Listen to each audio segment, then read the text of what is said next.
Welcome to Reformed Thinking.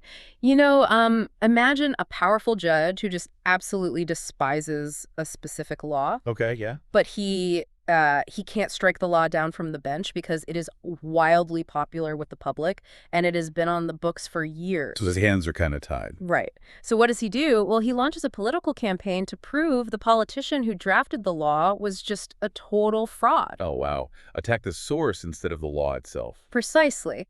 And in the 3rd century, this literal political playbook was used to nearly erase the book of Revelation from the Bible. It is a wild piece of history, really. It is. You are joining us for a fascinating historical and theological mystery today for this deep dive. We are looking at an ancient literary dispute, weighing the historical biases of early church figures against some hard statistical linguistic evidence. Because the question on the table is simple but carries massive weight. Did the Apostle John actually write the book of Revelation? Right. And to set the baseline for you listening, we have to look at the historical landscape. Yeah, and honestly, the ancient world of textual criticism is, well, it is the absolute definition of muddy waters. For sure. You do not have pristine museum display cases with everything neatly labeled. Not at all. You have fragments, you have rumors, and you have heavy theological biases. So let us unpack the initial scene. Picture the 1st century Roman province of Asia. Today, that is modern-day Turkey. And the epicenter of this region was the city of Ephesus. Right, Ephesus. This geographical area was the literal cradle of early Christianity. It had a massive advantage over almost every other region in the Roman Empire. It really did. It benefited from the extended personal oversight of two major apostolic figures. First, you have the Apostle Paul. He spent 3 solid years there, around the years 52 to 55. And in the context of Paul's ministry, I mean, staying in one single city for 3 years is a staggering amount of time. It was a massive investment of his time. Yeah. Then, according to very reliable ancient records, the Apostle John arrives in Ephesus right around the time Paul is martyred in Rome. So John relocates to this specific province and spends roughly 30 years there. Right, overseeing the churches until the end of the 1st century. What is so fascinating here is the sheer volume of biblical texts that flooded into this specific geographical area. Oh, it is incredible.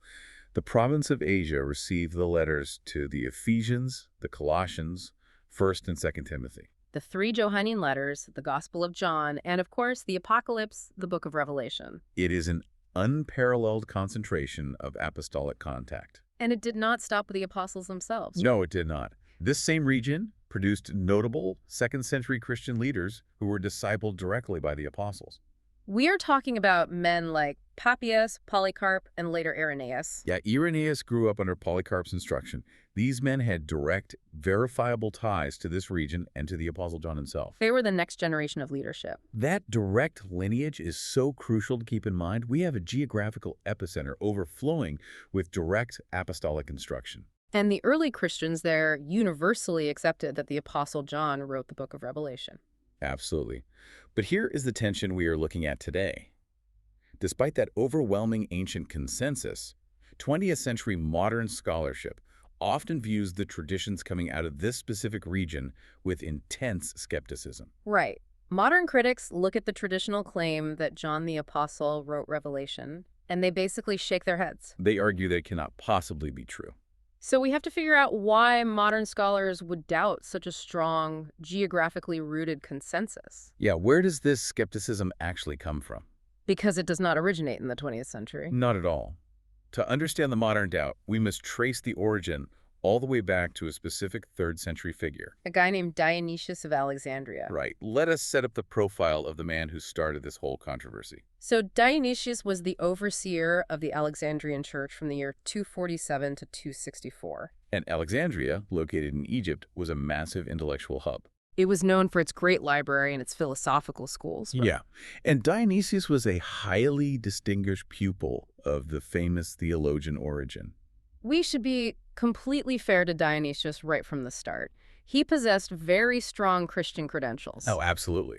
He survived severe Roman persecution. During the Decian persecution, Christians were forced under threat of torture and death to sacrifice to the Roman gods. And many believers folded under that pressure, Right, which led to the Novatian heresy. which was a massive schism splitting the church over how to handle those Christians who had renounced their faith but later wanted to return. And Dionysius fiercely opposed the Novatian schism and fought to keep the church unified. He is a heavyweight theologian and a battle-tested leader. He is a serious figure, which is what makes his role in this so fascinating. But Dionysius carried a highly specific theological axe to grind. Yes, he strongly opposed a concept known as chiliasm. Right. Can you break down what chiliasm actually is and why an intellectual from Alexandria would hate it so much? Sure. The term chiliasm comes from the Greek word for 1,000, chilioi. Okay.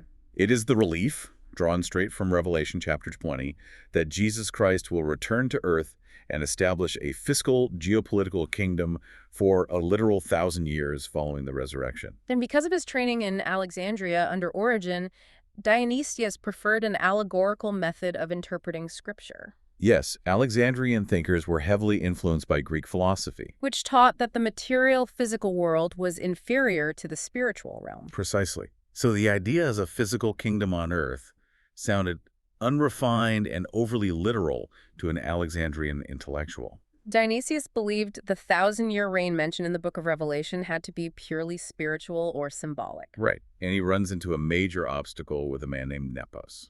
Nepos was an Egyptian overseer who wrote a very popular book called Refutation of the Allegorists. You can guess how Nepos felt about the Alexandrian method of interpreting the Bible based on that title. Definitely. Nepos advocated for interpreting the scriptures in a more literal Jewish fashion. He predicted a physical kingdom of Christ on earth, and he relied heavily on the book of Revelation to prove his point. And Dionysius absolutely despised this view.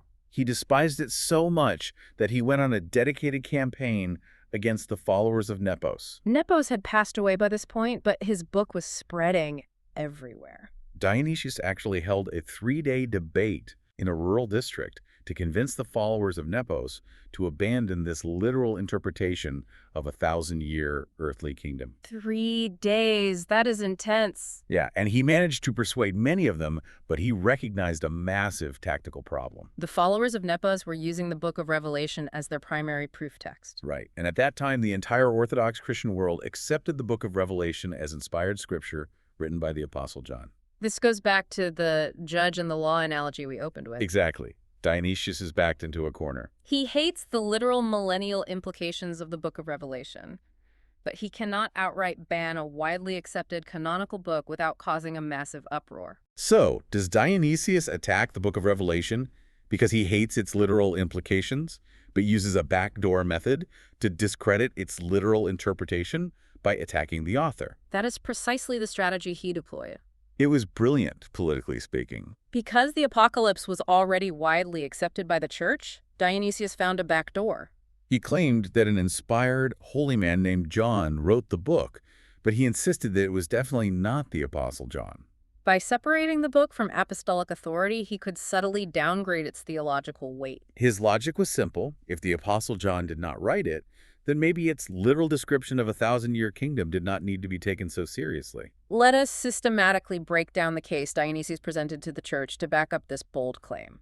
We will start with his external claims and then move to his textual arguments. For external evidence, Dionysius relied on a rumor. He said there was hearsay that there were 2 tombs in Ephesus, and both of those tombs bore the name John. That rumor is the entirety of his external historical evidence. Wait, really? Just a rumor? Yeah.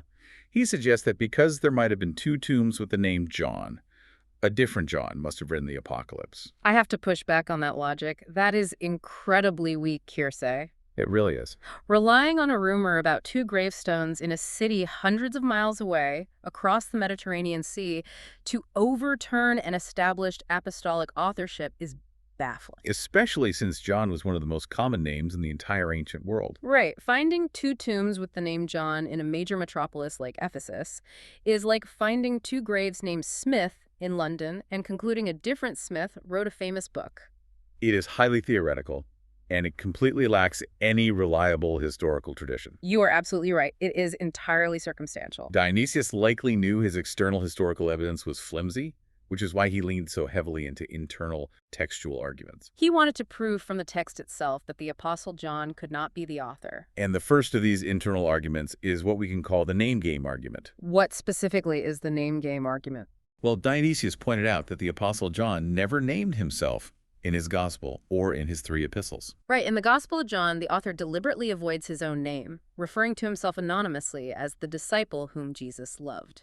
Dionysius notes that the author of Revelation takes the exact opposite approach.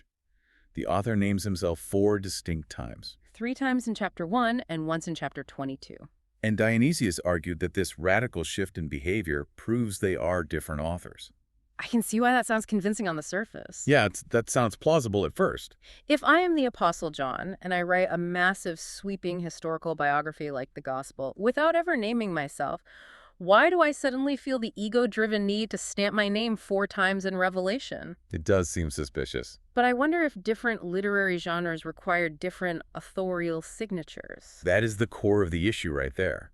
The nature of apocalyptic literature is entirely different from historical gospels or pastoral letters. Right.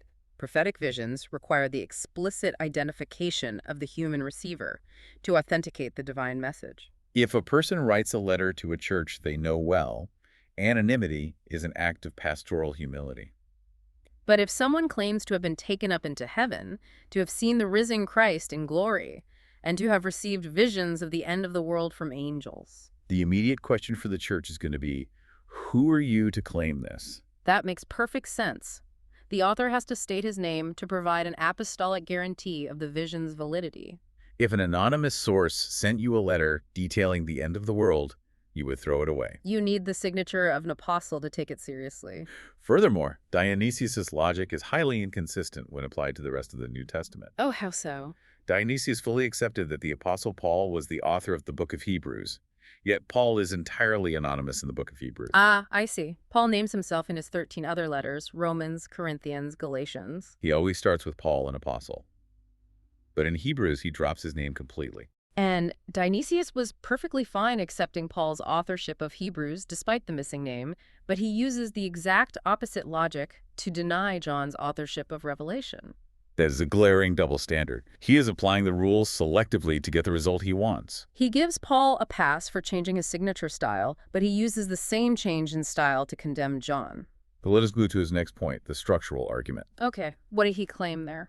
Dionysius claimed that the Gospel of John and the first epistle of John begin very similarly. The Gospel starts, "In the beginning was the Word." 1 John starts, "That which was from the beginning." And Dionysius said Revelation is utterly alien to them and has no structural similarity at all. That claim falls apart when you look at the rigorous scholarship of Erich Haupt. Oh, what did Haupt find? Haupt noticed a striking structural prominence of the Greek word martyria, which means testimony or witness. This concept is not just a casual theme, it structurally brackets all 3 works. Yes. In Revelation chapter 1, verse 2, the author commences with a vindication of his trustworthiness, stating he is the one who testified the word of God, even the testimony of Jesus Christ, as many things as he saw. So martyria functions as a legal guarantee of eyewitness veracity. We see that same guarantee in the gospel and the epistles. 1 John chapter 1 starts with the author declaring what he has heard, what he has seen with his eyes, and what he has touched with his hands. And the Gospel of John ends in chapter 21 by stating, "This is the disciple who is testifying to these things." Well, Revelation ends in chapter 22, summarizing its entire contents repeatedly as a testimony. They all structurally rely on this very specific personal eyewitness guarantee. The author of all 3 texts writes from the perspective of someone who is personally involved in the events, someone who feels the heavy burden of providing testimony. Beyond that structural framing, the Apocalypse has a distinct fondness for triplets and sevenfold arrangements. You see 7 seals, 7 trumpets, 7 bowls. And the Gospel of John also features 7 highly specific signs and 7 I am statements. The structural inclinations of the author to organize information in 7s are actually remarkably similar when you look past the surface layer. Moving deeper into Dionysius' internal critique, let us examine his claims about the specific Greek vocabulary and grammar used by the Apostle John. This is where it gets into the vocabulary and grammar wars. Right. Dionysius published a list of 19 Johannine terms. These are words that appear frequently in the Gospel and the Epistles, right? Words like life, light, truth, grace, joy, flesh, blood, judgment, and forgiveness. And Dionysius claimed that the Book of Revelation had scarcely a syllable in common with these 19 words. It was a sweeping generalization intended to sound highly authoritative to his followers. But when we examine the actual text of Revelation, the hard data tells a completely different story. What does the statistical breakdown actually show regarding those 19 words? The breakdown shows that Dionysius' research was incredibly sloppy, or perhaps deliberately misleading. Really? How bad was it? Out of those 19 terms he listed as missing, 12 of them are actually in Revelation. Wow. And they do not just appear once, they appear with high frequency. Yes. The Greek word zoe, meaning life, appears 15 times in Revelation. The word haima, blood, appears 5 times. The word crisis, judgment, appears 4 times. Pneuma, spirit, appears 7 times. Furthermore, 3 of the words Dionysius listed as essential to John's vocabulary are not even found in the Gospel of John at all. When you look at the actual Greek text, Dionysius' vocabulary argument collapses completely. He was banking on the fact that his audience in the 3rd century did not have concordances or digital search tools to verify his claims. He simply stated it as an indisputable fact, knowing few people would have the ability or the time to manually count the Greek words across multiple scrolls. It is wild that he got away with that level of scholarly malpractice. It really is. But his next argument is the one that really stuck around and caused the most historical damage. It is the faultless Greek fallacy. Dionysius claimed that the Gospel and Epistles were written in flawless Greek, showing the greatest literary skill without a single barbarous word or grammatical error. He contrasted this pristine writing with Revelation, which he said was full of barbarisms and solecisms. A solecism is just a severe grammatical error. We have to concede a major part of his point regarding Revelation. The Greek in Revelation is highly unusual. You will find nominative cases placed completely out of order, broken sentences, mixed-up genders, and numbers that do not agree. It is undeniably strange. However, Dionysius' premise that 1 John is flawless is historically absurd. Let us connect this to you, the listener. If you are listening to this and you have ever read 1 John in an English translation, it flows beautifully. The translators clean it up for us. But if you were a Greek student trying to diagram those sentences in your first-year class, your professor would hand your paper back covered in red ink. Oh, definitely. Scholar J.L. Holden describes the prologue of 1 John as bordering on incoherence. He calls it a lapse into grammatical impossibilities. The renowned scholar Raymond E. Brown famously noted that the early verses of 1 John are a grammatical nightmare. In fact, referring to 1 John chapter 3, Brown pointed out that the author is singularly inept at constructing clear sentences. Another scholar literally dubbed those verses gibberish in the original Greek. The Greek of 1 John is exceptionally difficult, repetitive, and disjointed. It is certainly not the pristine, flawless classical Greek that Dionysius claimed it was. Its logic fails again. If John deviated from normal grammatical usage and wrote messy Greek in his first epistle, there is absolutely no reason he could not have deviated from normal usage in the Apocalypse. Right. I want to offer an analogy for this. Imagine claiming a famous musician could not have possibly written a gritty, chaotic, experimental punk rock album because their earlier work was a pristine classical symphony. That ignores the reality that artists evolve, they experiment, and sometimes even their early work had chaotic, unstructured moments. You cannot put a writer into a strict grammatical straitjacket and demand they never deviate from a set pattern. That is a very apt comparison. Writers alter their style based on their subject matter, their emotional state, and their target audience. To use grammatical anomalies as the sole basis for stripping the Book of Revelation from the Apostle John, while actively ignoring the massive grammatical anomalies in his confirmed letters, is shallow historical thinking. Let us trace the consequences of this. We know Dionysius' arguments were weak and heavily biased, but they caused a massive wave of doubt. What was the historical fallout of this critique on early Christianity? The historical fallout was severe. Dionysius' prestige as the Bishop of Alexandria greatly influenced a man named Eusebius. Eusebius was an incredibly influential church historian in the 4th century. He wrote the famous Ecclesiastical History, which is one of our primary sources for early church history. Eusebius absorbed Dionysius' anti-Chiliast bias, his intense dislike of the literal millennial kingdom concept. Eusebius also absorbed that incredibly weak two tombs rumor we discussed earlier. Eusebius weaponized that rumor to rewrite history, did he not? He did. Eusebius lived during the time of Constantine, when Christianity became accepted by the Roman Empire. Eusebius hated Chiliasm because the church was now in a position of cultural dominance. Why wait for a future earthly kingdom when the emperor is a Christian right now?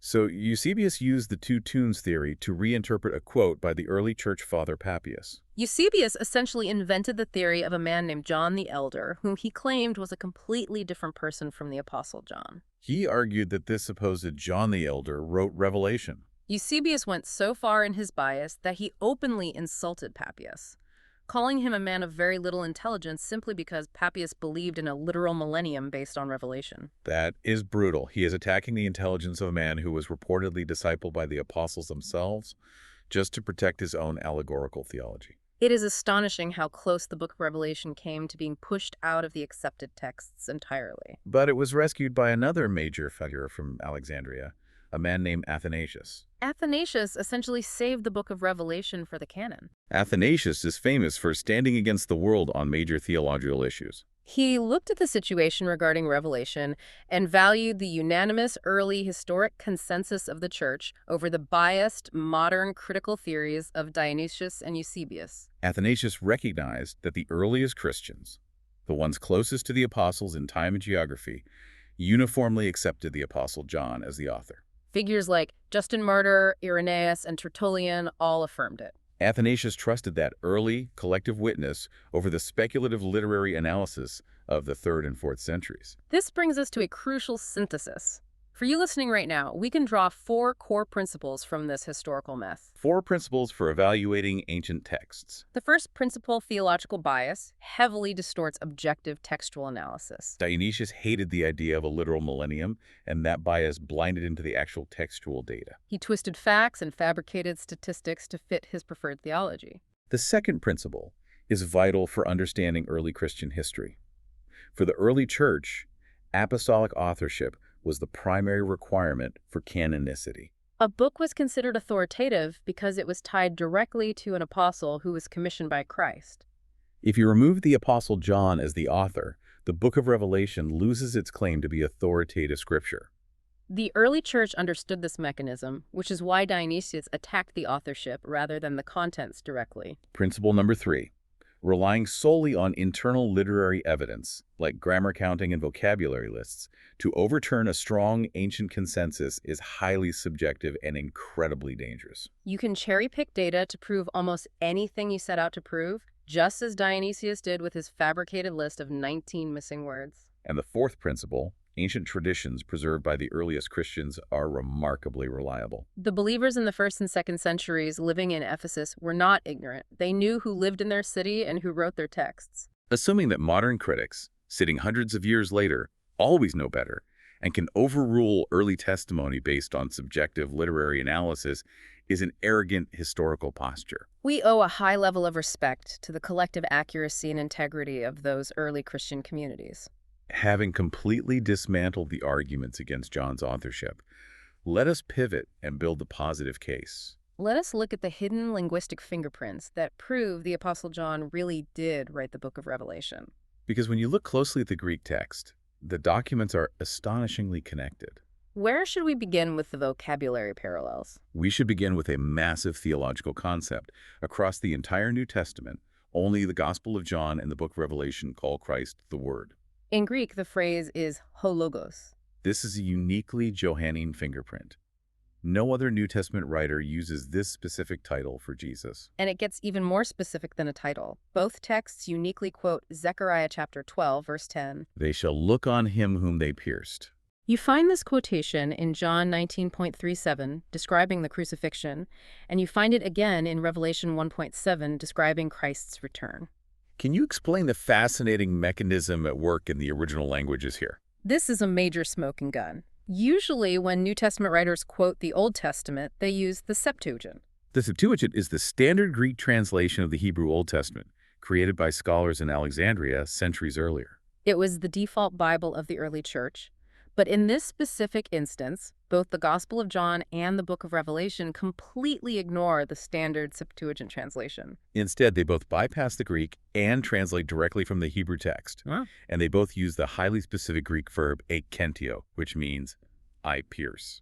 This word perfectly matches the original Hebrew text of Zechariah, but it differs completely from the vocabulary used in the Septuagint. To have two books use the exact same highly unusual independent translation of a specific Hebrew word is an undeniable authorial fingerprint. It points directly to a single author who knew Hebrew and chose to translate it his own unique way.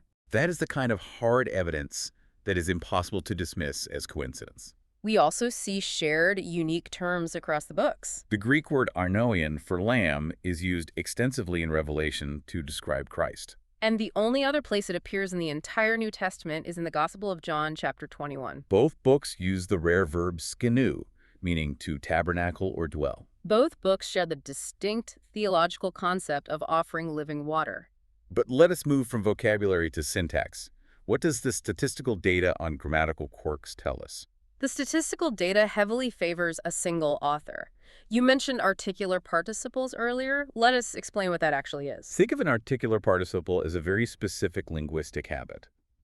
In English, it would be like a writer constantly referring to the running man instead of the man who runs. It is a quirky way of constructing a sentence in Greek, using a participle with a definite article. The frequency rate of this construction per 1,000 words is incredibly high in the Johannine letters. 1 John is at 19.6, 2 John is 20.4, 3 John is 18.3. And the book of Revelation, it sits right in that same tight cluster at 17.7. To give you context, the average frequency for the entire New Testament is just 11.4. The statistical probability of these texts sharing this specific high-frequency grammatical habit by pure coincidence is practically zero. That is brilliant. It is a mathematical fingerprint. You cannot fake a subconscious grammatical habit across multiple documents. Are there other syntax anomalies like that? Yes. Another massive statistical anomaly is the use of the anarthrous Jesus. In Greek, writers typically put the definite article before a proper name. So grammatically, they would write the Jesus. An anarthrous use means writing the name Jesus without the definite article. The Gospel of John uses the anarthrous Jesus an astonishing 93 times. Revelation uses it 9 times. 1 John uses it 5 times. In stark contrast, the Apostle Paul and the Apostle Peter almost never write the name this way. It is a highly specific, idiosyncratic writing habit entirely unique to John. We also see the texts sharing common ways of expressing time and action. Both books frequently use the partitive ek, which means some of. They also share a very specific use of the futuristic present tense of the verb erchomai, meaning I come. Both books use this present tense to stress the absolute imminence and certainty of Christ's return. Beyond the grammar and syntax, we see distinct conceptual parallels. In both the Gospel and Revelation, Christ refers to God uniquely as my Father. The title Son of Man functions in both books specifically as a judge who executes divine justice. Furthermore, both texts draw distinct, sharp dividing lines between genuine believers and superficial followers. The author does not do nuance well when it comes to spiritual allegiance. You are either in the light or in the darkness. You are of the truth or of the lie. That sharp, uncompromising binary is a hallmark of John's mind. So we have all these undeniable connections, the statistical syntax, the shared translation of Zechariah, the sharp conceptual binaries. But to maintain total objectivity here, we have to admit an obvious reality. If you sit down and read the Gospel of John and then you read the book of Revelation, Revelation reads differently. The tone is aggressive. The structure feels chaotic. So how do we reconcile these distinct stylistic differences if the author is the exact same person? It gives a few theories that scholars suggest. Some scholars suggest John used a secretary, an amanuensis, who heavily edited the Greek for him in the Gospel to make it smoother, but did not edit Revelation. But we have to reject that theory. Heavy secretarial changes conflict with the core doctrine of divine inspiration. The Orthodox belief is that God inspired the author's words, not a secretary's heavy-handed edits, to the point where the author would not even recognize his own work. Another theory is a long time lapse. People change how they write over 40 or 50 years. Could that explain the difference in grammar and tone? The dating constraint rules out a massive time lapse. The historical evidence strongly suggests the Gospel of John, the Epistles, and the Apocalypse were all written within a very tight window, likely between AD 85 and AD 95. You do not completely forget how to write normal Greek syntax in a span of 10 years. So it is not a secretary and is not a long passage of time. It comes down to genre and the author's mental state. Writing a historical narrative like the Gospel requires a completely different literary framework than writing apocalyptic literature. How does the genre affect the grammar? This is where the research of scholar Vern Poythress is incredibly illuminating. Poythress analyzed the Book of Revelation and categorized the text into two distinct styles: visionary narrative and expository discourse. Expository discourse is when the author is just explaining something directly to the reader, like the introduction and conclusion of the book. Poythress found that when Revelation switches to expository discourse, its conjunctions and sentence structures match the Gospel of John perfectly. So the weird broken grammar isn't everywhere in the book. No, the weird, fractured grammar only happens during the visionary sequences. When John is describing the actual visions of multi-headed beasts, falling stars, angels, and cosmic judgments, that is when the Greek language completely breaks down. Which leads to a fascinating conclusion about his mental state. The text repeatedly describes John's prophetic state as being in the Spirit, in Greek, in pneumati. We see this in Revelation 1.10, 4.2, and so on. Do we think that this unusual, intense prophetic state radically altered his normal cognitive and linguistic expression? That is the most logical synthesis of the evidence. He became a product of his prophetic state. The sheer intensity of receiving direct apocalyptic visions resulted in a fractured, intense, and grammatically unusual output. He was experiencing things that standard human language was never designed to handle. It is like trying to run a massive modern video game through a computer from the 1990s. Oh, that is a great way to think about it. The hardware John's human brain and his standard Greek vocabulary simply does not have the processing capacity to render the cosmic divine visions he is seeing in real time. The system overloads, the grammar fractures, and the language bends until it completely breaks. That analogy perfectly captures the mechanism at work. When John is writing his gospel, he is reflecting on historical events from decades past.